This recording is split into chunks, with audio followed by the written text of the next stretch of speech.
Timnas U20 Indonesia baru saja menelan pil pahit setelah kalah dari Irak dengan skor 0-2 dalam pertandingan babak penyisihan grup A Piala Asia U20 2023 di Stadion Lokomotif Tashkent, Uzbekistan pada hari Rabu 1 Maret 2023 atau tadi malam.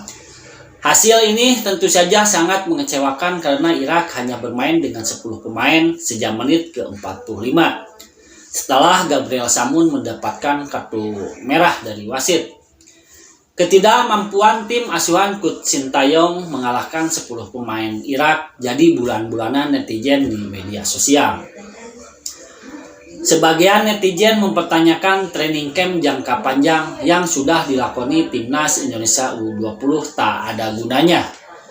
Nyinyiran netizen pun akibat kekalahan Timnas Indonesia sah-sah saja sih dilakukan di media sosial.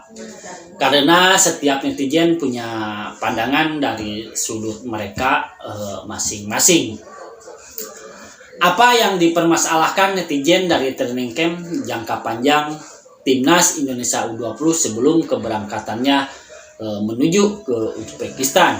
Contoh salah satunya, sudah melakukan training camp jangka panjang tapi memberikan umpan masih salah.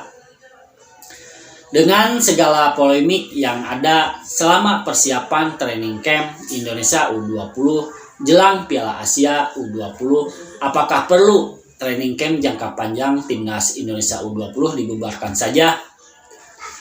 Apapun hasil yang diperoleh Timnas Indonesia U di Piala Asia U20 2023 di Uzbekistan, training camp jangka panjang Timnas Indonesia U20 yang dipersiapkan untuk gelaran Piala Dunia U20 2023 tetap harus dilanjutkan.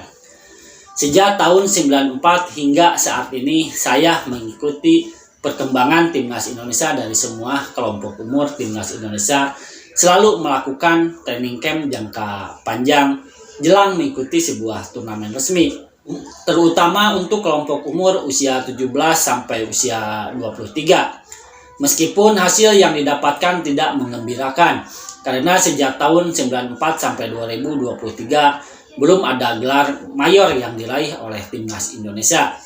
Raihan gelar hanya tingkat regional seperti Piala AFF U16, Piala AFF U19 dan Piala AFF U22. Itu pun Timnas Indonesia tidak terlalu dominan raihan gelarnya. Oke lah, kita lupakan training camp. Training camp panjang di masa lalu yang sebenarnya sudah diadakan sejak lama.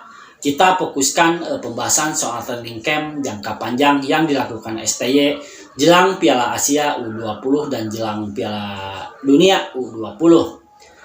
Metode training camp jangka panjang sebenarnya tidak hanya dilakukan oleh Timnas U20 saja.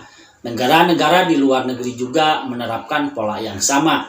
Ambil contoh, Timnas Jepang pada akhir 2022 lalu sempat melakukan training camp di Spanyol. Kemudian pada bulan November 2022, tim Matahari Terbit melakukan uji coba melawan Spanyol, Prancis, dan Slovakia di Pinatar. Kemudian Korea Selatan juga sempat menggelar training camp di Portugal jelang kualifikasi Piala Asia U20 2023.